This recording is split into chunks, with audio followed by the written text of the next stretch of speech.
my name is Megan and welcome to Country Life Natural Foods. Today I'm going to show you how to take dried beans and dried corn and turn it into some delicious chili and cornbread. So it should end up looking something like this. Come along and I'll show you how to make it. Beans are a great thing to incorporate into your diet because they're full of complex carbohydrates, protein, fiber, potassium, magnesium, and iron. Studies have even shown that people who eat beans 4 times a week are significantly less likely to suffer from cardiac diseases. So eat more beans. A lot of people try to avoid them because beans. Today, I'm going to show you a couple tricks that you can use to help make your beans a little bit less gastrointestinally uncomfortable. So let's dive in.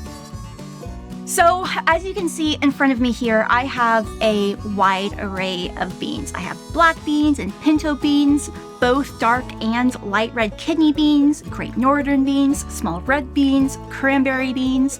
All of these happen to be organic. You do not need to include this many different kinds of beans in your chili. I'm not including this many different kinds of beans in my chili, but I wanted to show you how many different beans we sell here at Country Life Natural Foods. We are based here in Michigan, and did you know that Michigan produces 17% of the beans grown in the United States? I just learned that today. We are right behind North Dakota. And most of our beans come from right here in Michigan. Not all of them. If you care, then call us and check, and customer care will be able to get that information for you. But most of both our organic and commercial or non-organic beans are pretty much grown right here. So here is some variety. The prep for this actually started last night, so I'm going to move some of these beans out of the way so you can see what I did. So last night, I soaked the beans in some water. If you look, you can see that there are some bubbles on the top of the water. That is completely fine and normal. Part of that is the oligosaccharides seeping out, and that's part of what makes beans so uncomfortable. So by soaking your beans overnight and rinsing them, the more frequently you rinse them, the less uncomfortable you're gonna be. And just as a size comparison here, I soaked my cranberry beans separately because I wanna show you how much they expand and grow. I didn't measure these. I measured this was a half cup of beans that I soaked here. And we can see how full or how much it is now that it's unsoaked. But here is a regular size cranberry bean. And here is a cranberry bean that has been soaked overnight. You can see that as it's stretched and expanded, it's become much paler in color. But look at the size difference there. It's 2-3 times as big. So make sure that as you're soaking your beans, you give them lots of room to expand. And that's another reason it's really good to rinse your beans several times, is because as they expand, they're going to be absorbing water, and if you can keep fresh water in them, they'll be able to expand to their full capacity. You need to soak them for a minimum of 8 hours, but honestly, some people soak their beans for multiple days. And something else you can do that actually increases their antioxidant value is sprout the beans. So to do that, you would soak them for 8 to 12 hours, drain them, let them sit, and water them, or rinse them and drain them for 3 or 4 days, and your beans will actually grow little sprouts, which is pretty cool. But for right now, we're not going to do that. I am going to rinse these beans. You can see that this water is a little bit murky. That is because of the black beans that are in there. I was going to pull one out for you, but they're all trying to sneak away from me.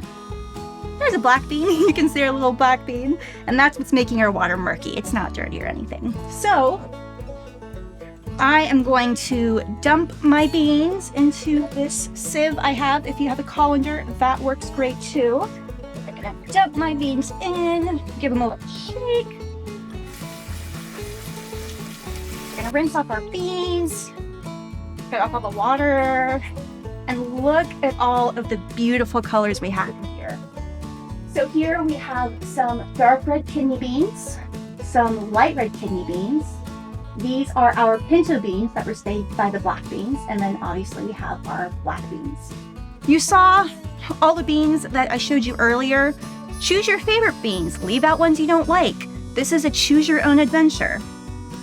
I'm gonna dump these back in here and try not to make too big of a mess, and then I'm going to do the same thing to the cranberry beans.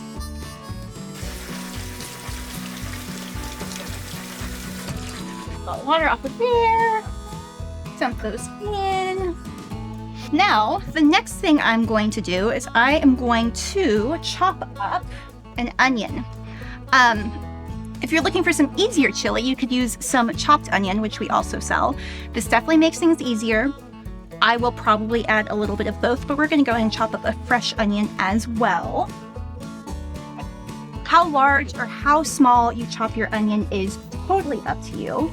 Because this is going into a chili and it's going to be cooked quite a bit, I'm going to leave it a little bit larger. We're going to see how emotional I get here chopping this onion. I've heard that if you freeze onions, they don't make you cry as much. I have never frozen my onion to try that, so it might be an old wives' tale. Who knows?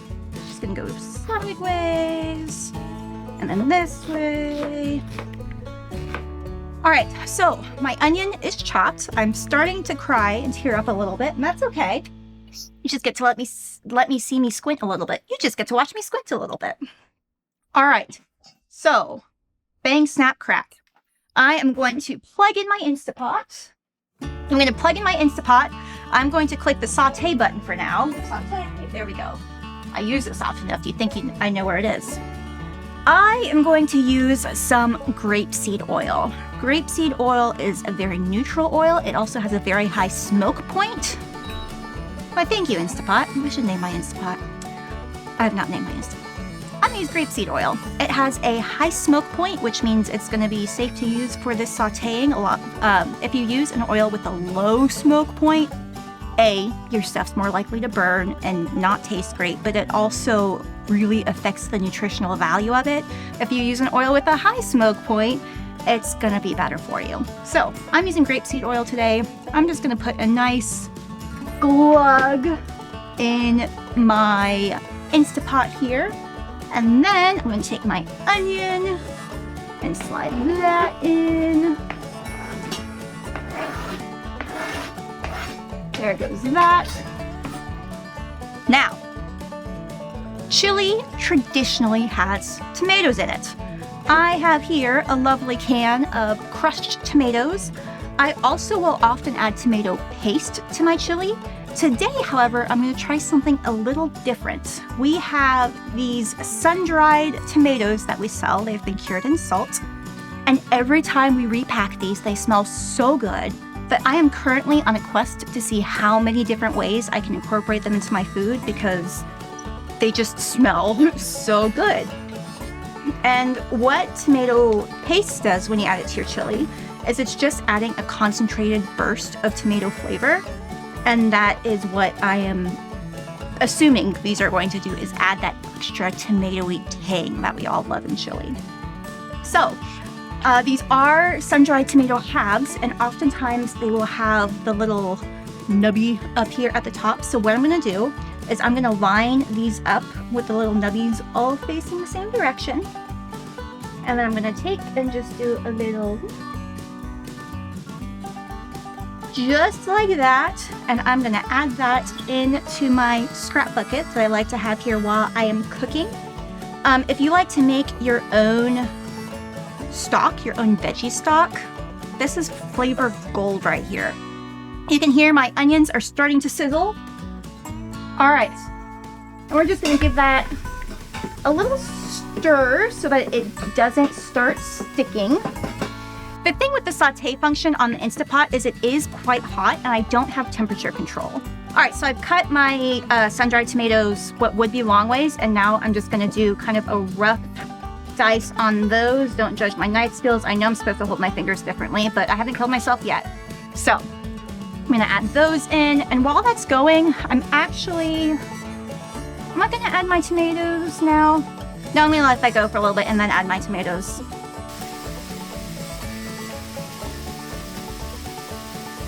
There's that. I'm gonna give this another stir, and then I've got just one more tomato I'm adding in. As you are doing this, if you start to get little brown spots on the bottom of your pan, that makes a lot of people nervous, like, oh no, my onions are burning. Don't let them burn, but a little bit of brown on the bottom is just some caramelization that's happening. It's called the Maillard reaction. And that is going to be some great flavor that we're going to essentially deglaze when we add in our crushed tomatoes. So our onions are they are getting nice and golden. I really don't need to worry about them cooking because we're going to be pressure cooking them. So they are going to get way cooked. So I'm just doing this to try to develop some flavor. While we're doing that, I'm also going to start adding in my spices. Now, you could go the easy route and add this chili mix, which we sell in our store. You can get it online at countrylifefoods.com. So far, everything except the onion I've used, you can. You could use this chili mix. I don't always have chili mix on hand, and I don't like having to remember whether or not I have it. So if I have it, great, I'm going to use it. If I don't have it, I'm going to use a mix of spices that I already have. And chili powder, at its core, is surprisingly simple. It is mostly smoked paprika. It also has some onion, garlic, oregano, cumin, and one other thing I'll think of here in a second. I also really enjoy adding some turmeric to my chili and some bay leaves just to add some extra flavor. So let me go grab my spices real quick and remember what that last thing is I'm forgetting. Paprika, garlic powder, onion powder, oregano. I'm missing oregano. All right, I have all my beautiful spices here in their matching little kits that I got. We've got refills for all that stuff. So in here specifically,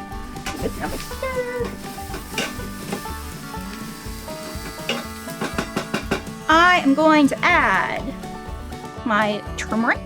I eyeball everything. I'm going to say about a tablespoon-ish of turmeric. So I'm going to pop this off, and I should be smart and put this in my hand. So turmeric stained. So now my hand is stained. So some turmeric. It's best practice to not shake your herbs and spices right over your pot because the steam gets in it and then it gets really cakey. So again, there is best practice so that you know, and then there is what Megan does, which is right over. Technically, you should not be doing that.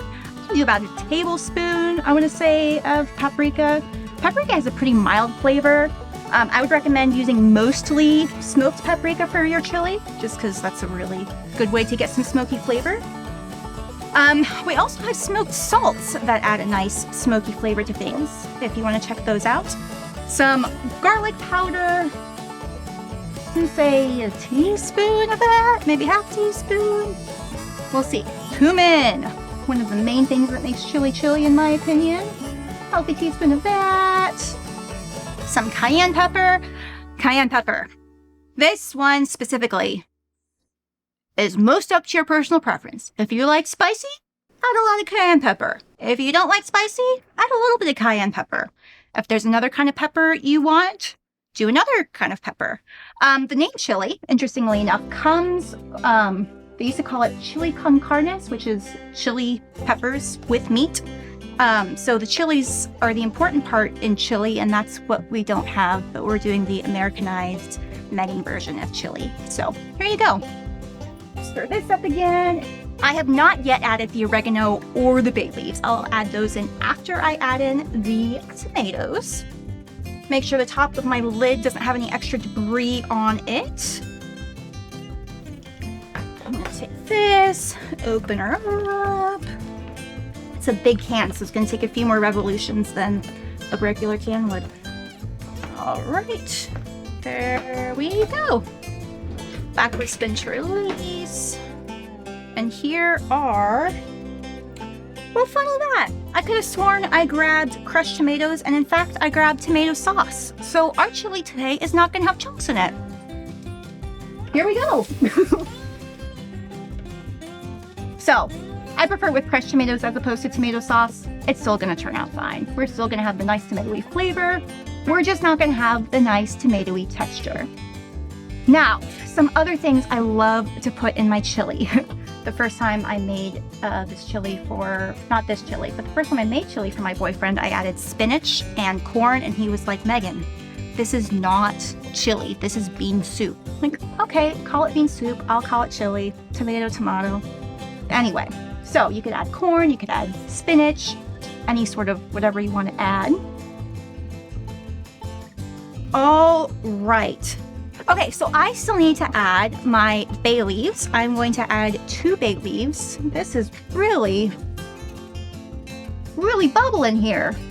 Keep that moving and see if I'm coordinated enough to do this. I'm gonna add 2 bay leaves. That's gonna add flavor, and it's also going to help, I think it helps make the beans a little bit more tender. I have never made my beans without bay leaves to find out, so I can't tell you for sure, but that's what I've heard, so that's what I'm telling you. You can tell me if I'm wrong in the comments. And then I'm also, oh, that's hot, splattering boiling tomato paste. Would not recommend.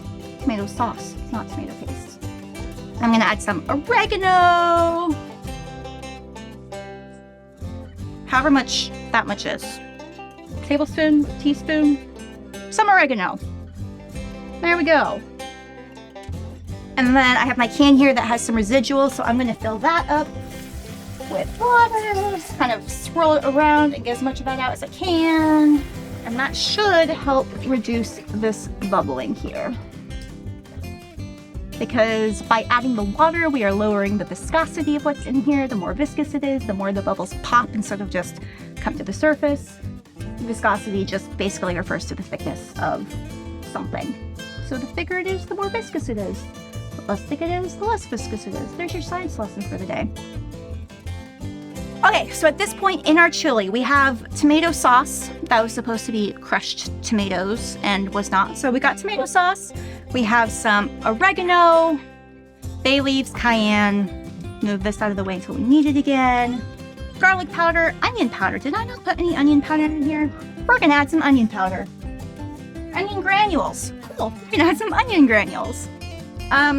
Again, you can't really go wrong with the amount of onion you add. We already added onion. Adding more onion. I'm making a mess.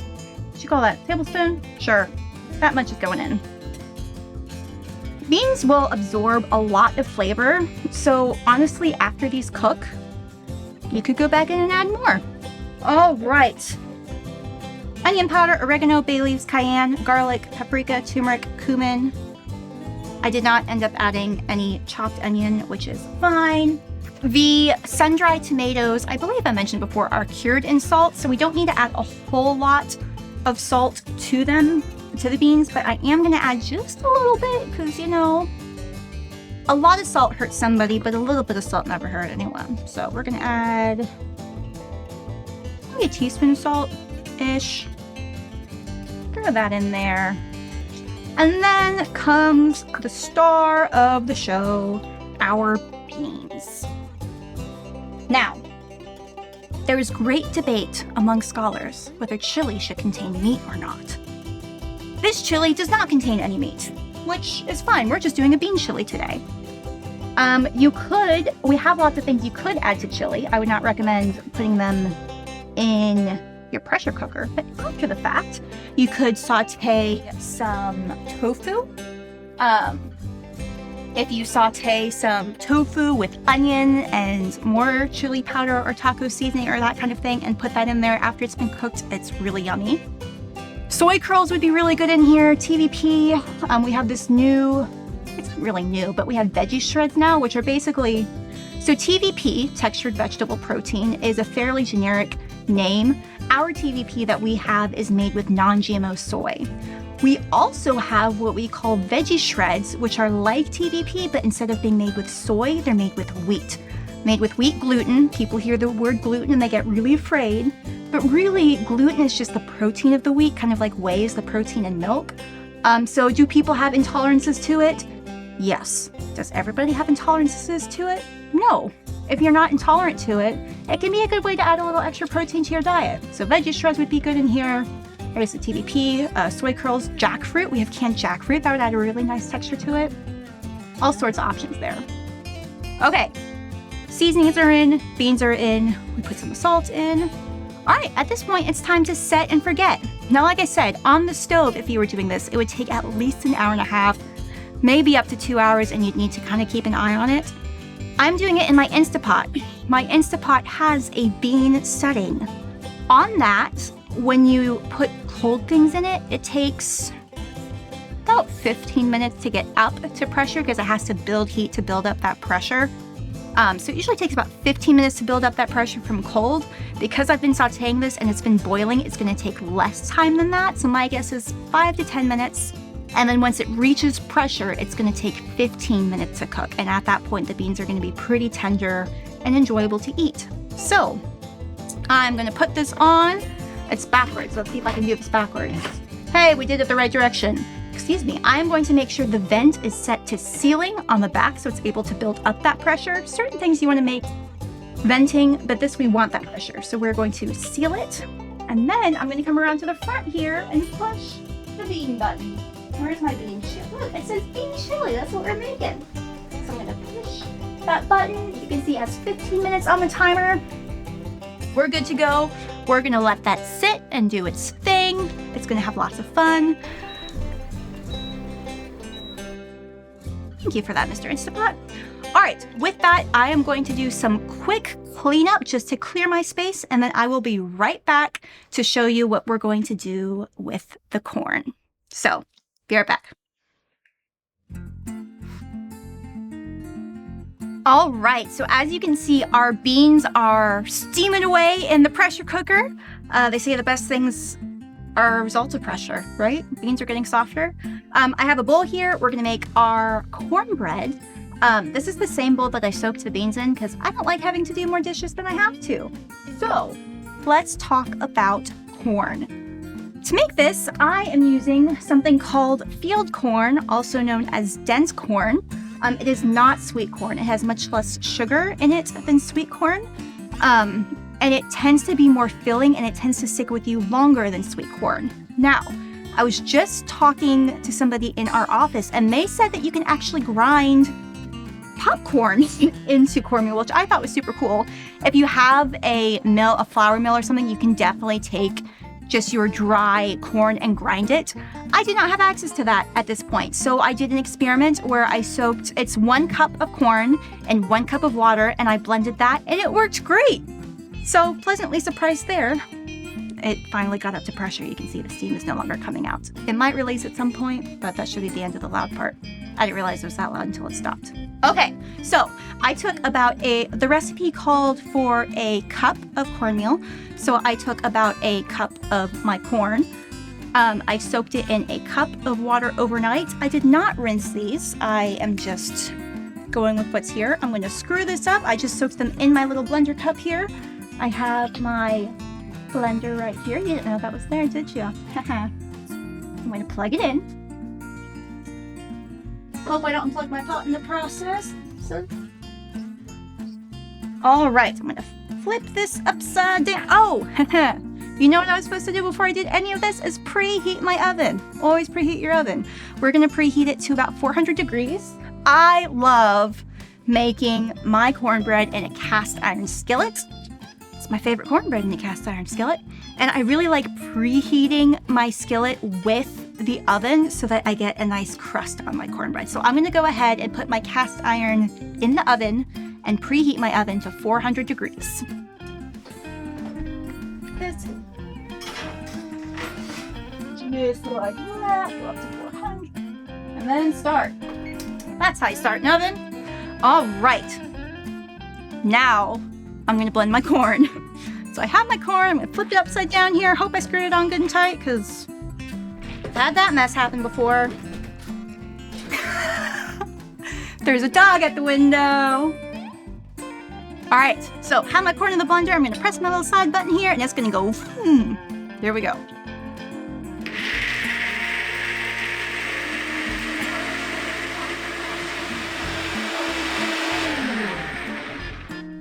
All right, now that that is all nicely blended, we are going to add that. Oh, it got warm. I wasn't expecting that after that. So we're gonna unscrew this. Hey, look, it wasn't that hard. I'm gonna unscrew that, try to it off. I'm gonna dump this in here, just like that. And then I know that I need about another 1/4 cup-ish of liquid. So I am going to go ahead and add that now so I can get more corn out. So I'm going to open this up. We're going to call that about a 1/4 cup. I'm going to put my lid back on. Give it a little shake, shake. Now, why did I go through this effort to grind my own corn? Well, if you were here and you could smell this, this smells like corn. Like cornmeal has the texture of corn, but like the corn flavor you get from doing this is just so good. The other thing is that when you grind any sort of whole food down into a flour or down into a fine powder, it's not going to hold on to nearly as much of its nutritional benefits. So by grinding the whole corn, you're getting more nutritional value from it. Now, all that said about holding on to nutritional value, could I grind my own wheat berries to do this? Yes, I could. Am I going to? In a future video. Today we're just going to use all-purpose flour, which is this one right here. Now I am going to add about 1.25 cups of all-purpose flour. Flour I will roughly measure because, you know, that said, I am only using a cup measure. I'm not also going to use a 1/4 cup measure. So, okay, so there's a cup, sure, call it a cup. And then I'm going to add about another 1/4 cup. Call that a 1/4 cup. Cool. Put that back in there. Put that in there. I am also going to add about a teaspoon-ish of salt. So there is our salt going in. I like my cornbread to have just a little bit of a kick to it. So again, I am going to add some cayenne pepper and the cayenne in there. Last time I made this, I added about 1/2 teaspoon. And when I made it, you couldn't really taste it. So this one might be overboard, but that's just going to be a make it and see how you feel about it. So I'm going to do that. Lots of people like their cornbread sweet. I personally do not like sweet cornbread. So because of that, I am not going to add any sweetener to mine. If you wanted to add some honey or some maple syrup or some sugar or something like that to your cornbread to make it a sweet cornbread, add it. It's your cornbread. It's not my cornbread. I'm making my cornbread without the sugar. Now, the second to last thing I'm going to add is some of our grapeseed oil. We're going to add about 1/3 cup of that. I really don't have very much left, so I'm going to add most of what I have left, and then the rest of it's going to go in the skillet right before we put the cornbread in the oven. But about 1/3 cup of a oil of your choice, preferably one that has a higher smoke point. When I have an oil at home, I don't pull this little topper thing out all the way because I like having a little more control. Because it's at the end, I'm going to go ahead and pull it out so I can get more of a glug. But that's my way of controlling how much oil I use, is to not pull this out all the way and just have a little hole. The other thing you could add to this if you wanted is some sort of a binder. If you wanted to use an egg or a flax egg or a chia egg or an egg replacer like the one you can get from Bob's Bread Mill or from NRG, you could totally do that. I made this without and it worked great. Cornbread is supposed to be a little bit crumbly in my opinion, so I didn't need it. It would just be an extra ingredient, and who has time for extra ingredients? I say that. I just added cayenne pepper, which is technically an extra ingredient. But if you want to add a binder, add a binder. I'm not adding a binder. Okay. My oven is still preheating. The last ingredient I need to add is baking soda. I'm going to add about 1 tablespoon of baking soda in. That's going to give my cornbread some nice rise to it. The reason I'm waiting to put this in is because once the baking, it's not baking soda, I apologize, it's baking powder. The difference being that baking powder is baking soda and an activating agent. Baking soda, in order to create the lift factor, needs some sort of an acidic or basic. Is baking soda acidic or basic? Whatever it is, it needs the other thing in it to create that loft and rise. We don't have anything like that in here, so that's why I'm using baking powder, is because it's already mixed, so it's going to get its floof all on its own. That said, it's going to start making that chemically reaction happen as soon as the baking powder hits the liquid, so I like to wait until I know my oven is preheated, and then I add it in, mix it all up. So we're going to wait hopefully just a couple more minutes for my oven to be preheated, and then we'll add the baking powder, mix everything up, throw it in the oven, and then it's just a waiting game. So I'll be back when my oven beeps. Okay, so we are back. My oven is preheated. If you've been paying attention to the timer on the Instant Pot, we ran into a bit of a kerfluffle with the plug when I was plugging in my blender, but we got that set. It's just gonna take us a little bit longer. So oven is up to temperature. I'm going to take my baking soda and add it into the corn mixture with our flour and all-purpose flour and oil and salt and a little bit of cayenne pepper. I'm gonna give that a good mix and stir. I don't like putting my baking powder all in one spot, because then it's like there's just a clump of bad flavor, because you don't put baking powder in things for flavor. You put baking powder in things for rise. So I like to make sure to sprinkle it on top so that no matter how poorly, I mean, I want to mix it well. But even if I do a bad job of mixing that way, I know I'm not going to get a bite of baking powder. I keep wanting to say soda. Anytime I've said baking soda, exchange that with baking powder for the purposes of this video. All right, so this is a relatively stiff mixture. If you look at it, it definitely has some movement to it.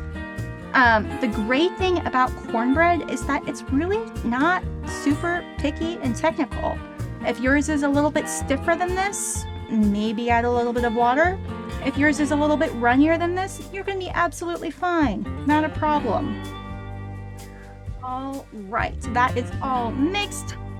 Give it a touch because it's on my finger. Tastes like it's gonna turn into cornbread. Right now it tastes like dough. I'm gonna put something on my counter here to protect it. I'm gonna grab my cast iron out of the oven.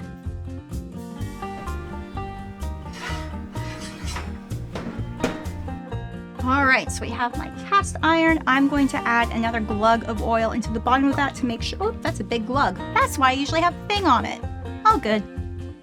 All right, we're gonna take our corn batter mixture. I don't know if you've ever heard to people referring to, do you hear that sizzle?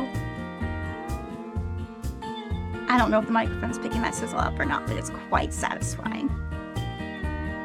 So, when I was reading books as a kid growing up, especially if it was like the Laura Wilder Ingalls series or whatever, they talk about Johnny cakes. It's like, what in the world is a Johnny cake?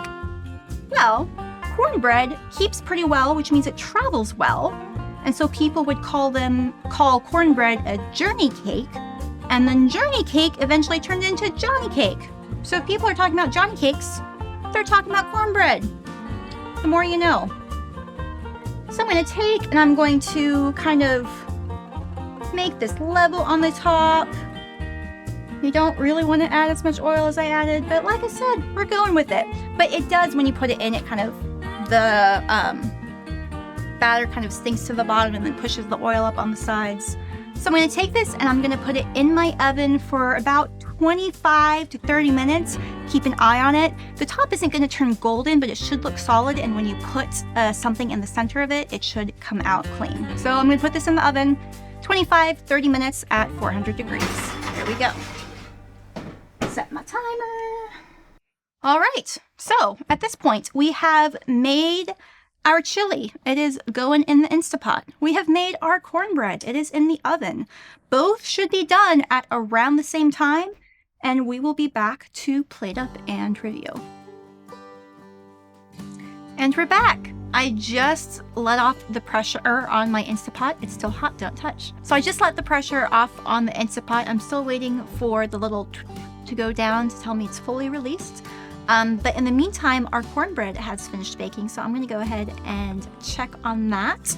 The timer just went off. I didn't actually check to see if it's done, so let's see. Ooh, it looks so good. So we're going to take this out. Turn this off. All right, so looking at this, I can still hear it sizzling. Oh, it's so good. And if I touch the top, it's firm. Let's do our knife test.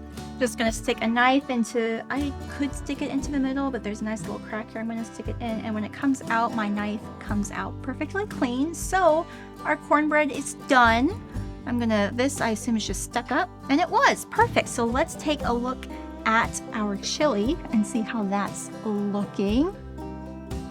Take that off. It's always gonna be a little drip drip, and it smells like tomatoes.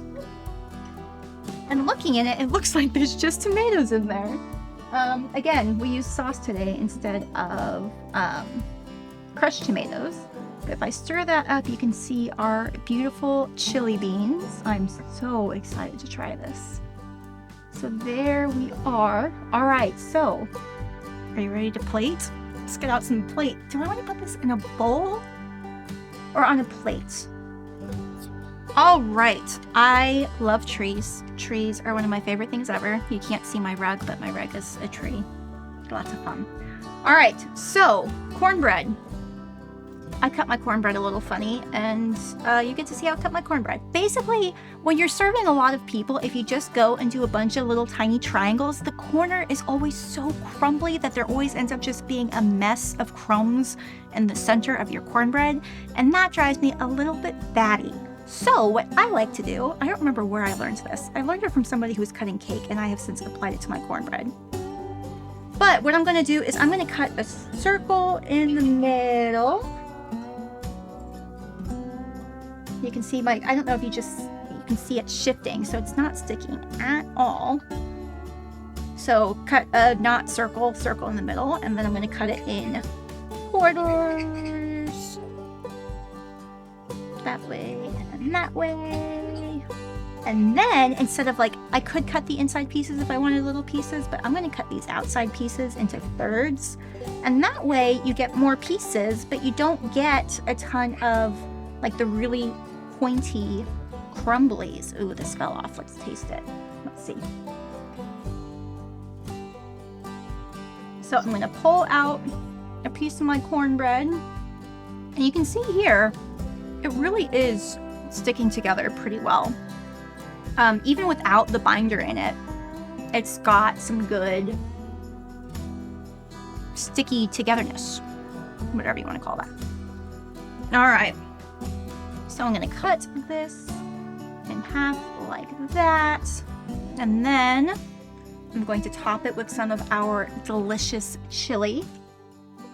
Now at this point, it is totally up to you how you want to eat your chili. One of the great things about chili is you can eat it so many different ways. So you can make a big pot of it, and you can have it on cornbread like this. Corn is a whole grain, and when you eat a bean or a legume with a whole grain, you get what's considered a complete protein, which basically, SparkNotes version of this is there are 20 different amino acids that make up a protein. Your body can produce 11, you need to eat 9.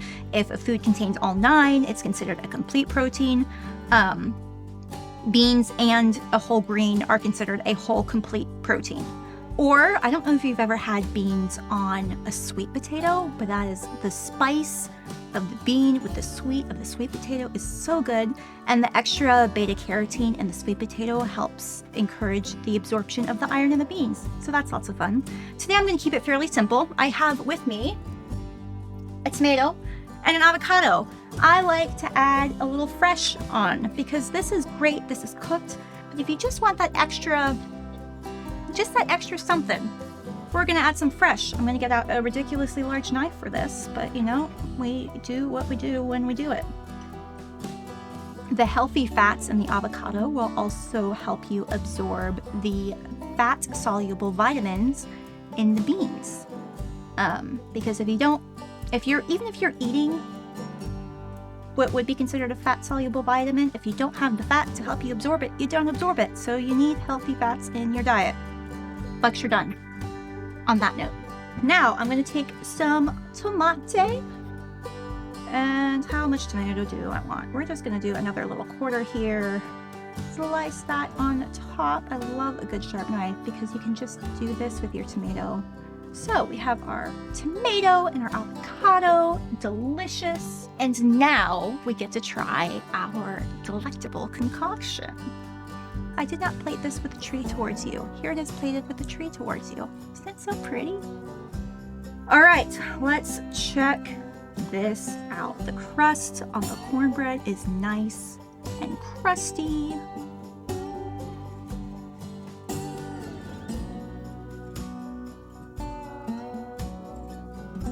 That turned out so good. It's not super spicy. I have a fairly mild mouth. but it does have what I would call a really nice warmth to it. I was really worried about how that was going to turn out with the tomato sauce as opposed to the crushed tomatoes. And it definitely is very tomatoey, but that's what chili is, right? So the great thing about this is how versatile this is. Like I said in the beginning, you can choose your own adventure. Is there something I put in my chili that you don't like? Take it out. Is there something that's like a must-have in chili that I left out? Add it in. So that is it. We took our dried beans in lots of different varieties. Again, choose your own adventure with our lovely bean selection here at Country Life Natural Foods. Make your chili, get your corn, make your delicious cornbread, and you've got yourself a variety of healthy meals. Thank you so much for joining today. If there's a recipe you would like to see us make, or if there is an ingredient you find on our website and you're like, I don't know what to do with this, leave it in the comments and I will try to find a recipe to include it. I'm here to learn, you're here to learn, we're all here to learn together. I hope you have a great day, and until next time, I'll see you later.